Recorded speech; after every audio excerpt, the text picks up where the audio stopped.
disruptive. America that I fought. Weird thing to happen. Hello, one and all. Welcome to this edition of Kitz Corner. It's been a fantastic day so far. So CNN is in panic mode, ladies and gentlemen. They're in panic because they released new polling data that's not working in favor of them. Not working in favor of their narrative, let's just say. And they have to inform the audience in their most foolish way possible by switching the wording around. And watch how disastrous it is for CNN to release this data.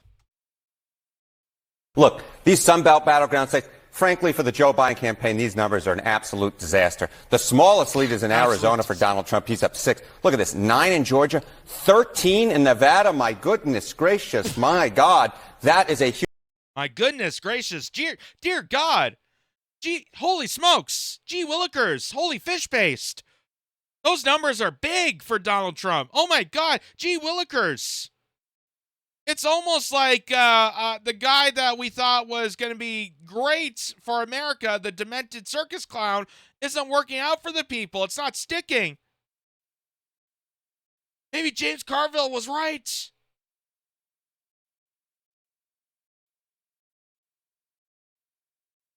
Oh my God.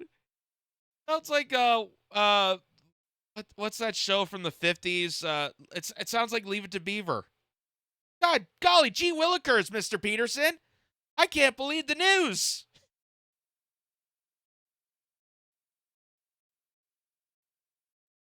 Huge lead. No Democrat has lost that state since John Kerry lost it back in 2004. How about these Great Lake battleground states? This is something that the Joe Biden campaign can work with. Look, Pennsylvania, Donald Trump up 3, but that's well within the margin of error. Wisconsin, Donald Trump up 1, well within the margin of error. And actually, a Joe Biden lead well within the margin of error, up a point here. This they can work with the Joe Biden campaign. This, the Donald Trump campaign. I love how, and we saw this a lot with the 2020 primary. And if you want to know how fixed the system is, look at the coverage that they used for the primary that got Joe Biden elected in the first place. Because the guy was barely polling, like, I think it was 0.2%. The guy was the bottom of the barrel. Very, very bottom of the barrel. And every time that Bernie Sanders won a district primary, they would try to, like, make it sound like it's the worst thing. Like, oh, Bernie Sanders won again. But Joe Biden is at his 38th. He's going to make a comeback eventually. We're going to get there eventually. And they're doing the exact same thing. They're doing the exact same thing. Oh, Donald Trump's winning all the states, but Joe Biden got 1 point in Michigan. Good for him. Good golly. That's amazing. He's in a sturdy, solid last place. Yay. And, of course, they have to do that because otherwise they would have to inform their audience that Joe Biden is a loser. They would have to inform their audience that the candidate that best represents their narrative and their agenda is sticking with the American public. It's almost like the public knows. Maybe all the years of saying CNN sucks and, F Joe Biden is finally clicking in with people. But now, here's what CNN is going to explain why this is. Absolutely loves, and it looks like a lot of the other polling on the Sunbelt battlegrounds. When you're looking into the numbers, why do you think Biden is doing better in the Great Lakes and Trump is doing so much better in the Sunbelt? Yeah, the Trump coalition. Yeah, why is Joe Biden doing better at the Great Lakes than the Sunbelt? Maybe I have a theory that Joe Biden got confused and thought they said Great Cakes. I thought there'd be ice cream with it. I want some chocolate chip. I wanted to go there more. I thought I heard Great Cakes. I wanted to go there and get some that delicious ice cream. Anyway, I had a disturbing thought there. Anyway. Coalition is changing. That's basically what's cooking here. This is at least one of the big reasons why. So this is among likely voters in all these battleground states we just spoke about. Back in 2020, 84% of the Trump campaigns, the Trump coalition was white. Look where it is now. It's 78%. The non-white portion of the Trump coalition, it was 13% in 2020. Look at this now. It's 19%. So the Trump coalition is becoming more diverse. And of course, the Trump coalition is becoming more diverse. Boy, that sets a bad image for a supposed white supremacist, doesn't it? The people that are following you the most are actually non-white people. Oh my God, that's going to ruin that image of the supposed white supremacist game show host.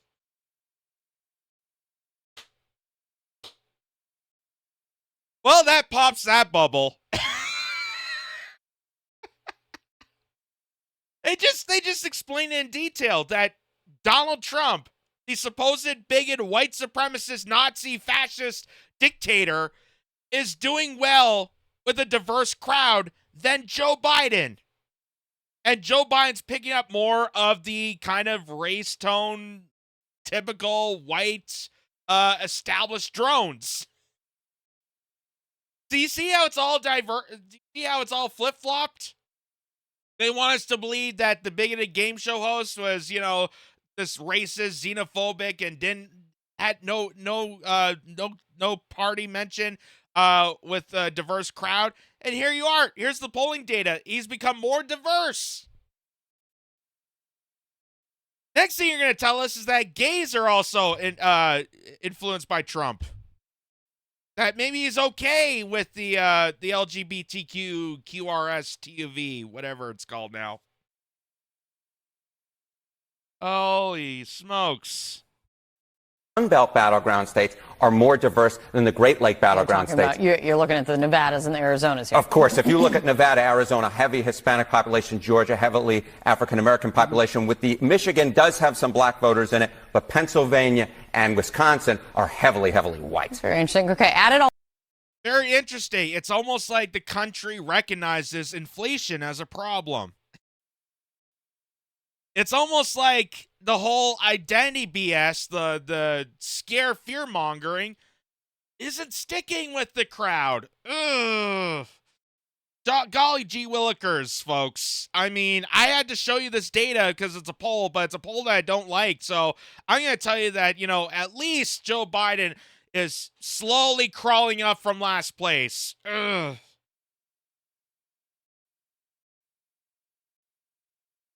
I mean, is there anything more that unites the country together when, and I wish I had the clip to show here, but when people are protesting on the Israel-Gaza situation, and you see the pro-Palestinian side and the pro-Israel side screaming at each other on that situation, but they all agree that Joe Biden sucks. Doesn't that just make your heart just swell, like with myocarditis? That we can unify people together to realize what a horrible administration this is. And clearly, people are getting that message. So CNN has to think on their feet. Oh, my God, it's crazy. And it's so crazy that another one of the CNN cretins had to make this address after the White House Correspondents' Dinner. And for those who don't know, it's basically a orgy for stenographers of the state. Like, it's literally a pat on the back for blowing the Pentagon and reiterating CIA talking points. That's literally what the White House Correspondents' Dinner is. That's what, you know, the excellence in journalism, that's all complete BS, because if we actually gave a crap about journalism, all of our focus would be on people like Julian Assange or you know, Aaron Mate or Max Blumenthal, you know, devoted people that actually go to, you know, war-torn countries to find out what's going on instead of just regurgitating what the intelligence agency is telling them. That kind of a journalist. But here's Nicole Wallace of CNN, former Bush aide.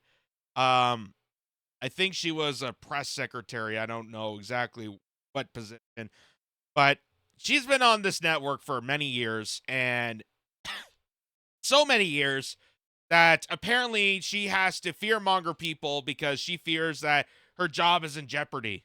Listen to this. I've seen that toast a bunch of times, but it landed very differently this year, because depending on what happens in November, 7 months from right now, This time next year, I might not be sitting here. I might not be.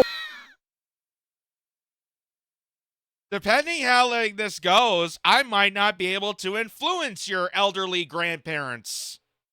I might not be able to host the lowest rated cable news show even on this channel.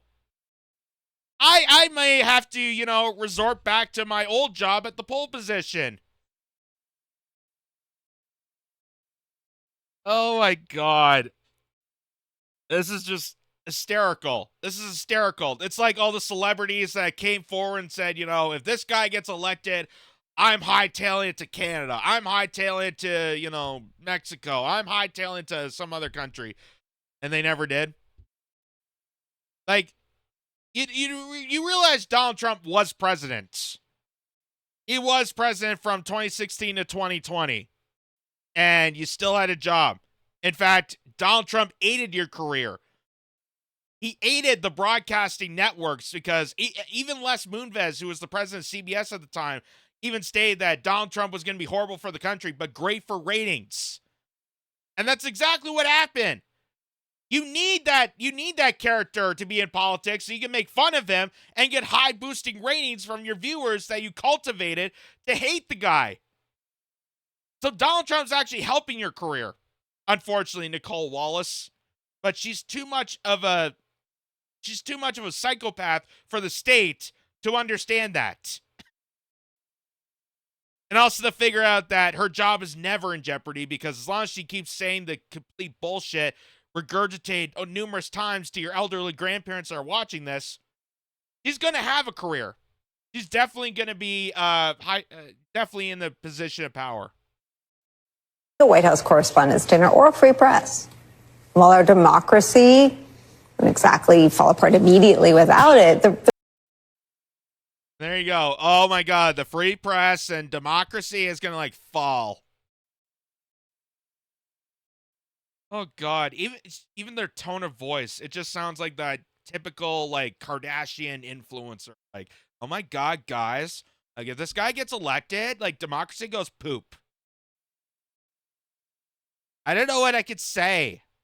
Free speech is gonna die. Guys. Don't you care about free press? Because I surely didn't when I didn't mention Julian Assange. That guy did some weird stuff.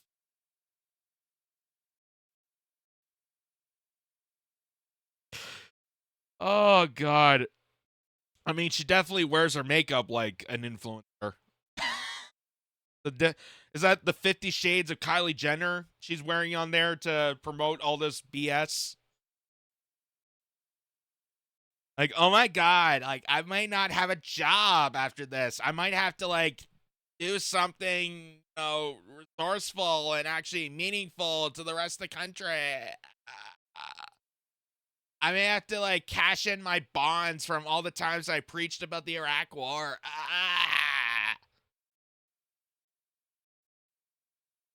I can do this all day. It's just absolutely hilarious. Let's watch this again. I've seen that toast a bunch of times, but it landed very differently this year because depending on what happens in November, 7 months from right now, this time next year, I might not be sitting here. I might not be a White House Correspondents' Dinner or a free press. While our democracy doesn't exactly fall apart immediately without it, the real threat looms larger. And first of all, what democracy did we have in the first place? I think it's very stating clear to people's minds that you never had a democracy to begin with. This idea that a game show host is going to come in and destroy it. Well, guess what? It's already been destroyed. It's already been wiped out, taken away for many decades, and you don't have choice. You never had it, and you never will. Because it's not the game show host, it's not the president, it's the intelligence agencies, it's the corporate establishment, it's people in the media that are constantly lying to you, feeding you BS, thinking you don't have a choice. Candidate with outward disdain, not just for a free press, but for all of our freedoms and for the rule of law itself. Freedoms. All of our freedoms, like the ability to take away your freedoms. Definitely sounds like that arrogant influencer type. And this is how I know that you're not in a free press, because, Miss Hollywood actress of politics, AOC, she definitely comprises a dramatic role. She definitely needs to win like some sort of Emmy for the storytelling, the emotional spell that she puts onto people when she's engaging, BS politics. Because here she is talking about, in order for free press, we got to get rid of the free press. And here's just the example of it. Tucker Carlson is out at Fox News. Couldn't have happened to a better guy. What I will say, though, is while I'm very glad that the person that was arguably responsible for some of the largest, driving some of the most amounts of death threats and violent threats, not just to my office, but to plenty of people across the country, I also kind of feel like I'm like waiting for the cutscene at the end of a Marvel movie after all the credits have rolled, and then you see like the villain's like hand reemerge out to grip over like the end of a building or something.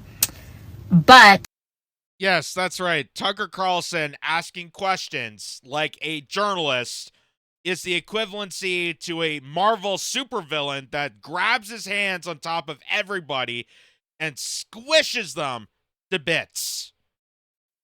According to AOC,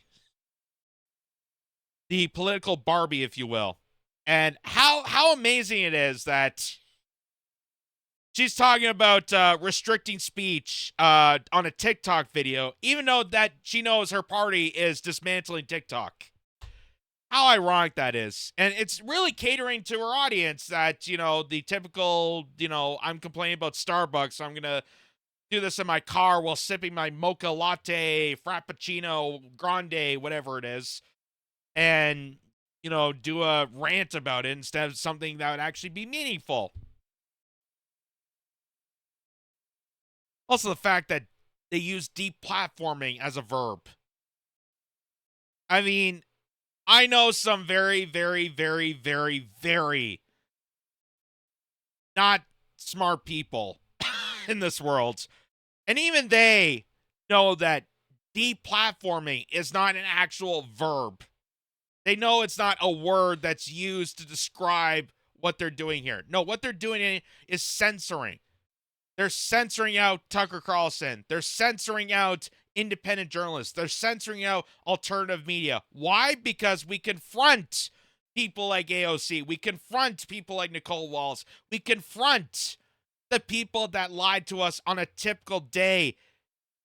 And we expose them for the frauds that they are and provide context and provide information, useful information for the general public. Deplatforming. Like, what is that even mean? What word? It's not even, is it even the dictionary? Deplatforming? I bet they actually added it in.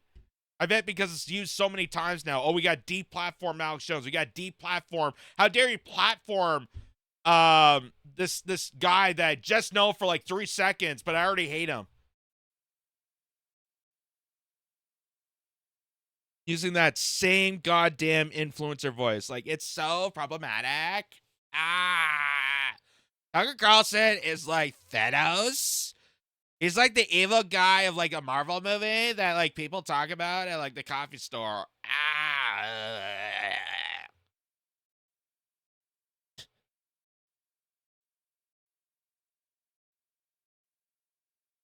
But this is the Democratic Party. This is the establishment, because they fear being exposed. They fear that people are witnessing the game at foot. They realize they're seeing the Matrix happening, and now they're exposing and shedding a light on the darkness, the evil corrosion that's taking a foot on this political party. saying that they care about free speech and democracy and all this stuff. They know it's bullshit. They know it's complete crap. And that's why AOC is getting called out. That's why Nicola Wallace is getting called out. That's why we have shows like this that expose all this crap. Because they know what they're saying and what they're preaching is not what they're practicing. We know that they're complete frauds. They're bought by the state. They're built up by the state. And they're controlled by the state to go against you, to go against anybody that stands in the way of their agenda. And since they are losing narrative control, they have to remove people. That's why Tucker Carlson got fired. That's why certain journalists got fired off their programs. That's why we don't have like a Phil Donahue anymore. That's why we don't have a Jesse Ventura on cable outlets to discuss the real traumatic issues of war. That's why everything is brought to you by CIA operatives. That's where Operation Mockingbird came in and took over the news establishment to say, hey, this is how it's going to be, and you're just going to have to like it. Because, like, that's how, like, things go. And, like, I'm worried about, like, sunscreen at this point. Like, why are we still talking about, like, speech?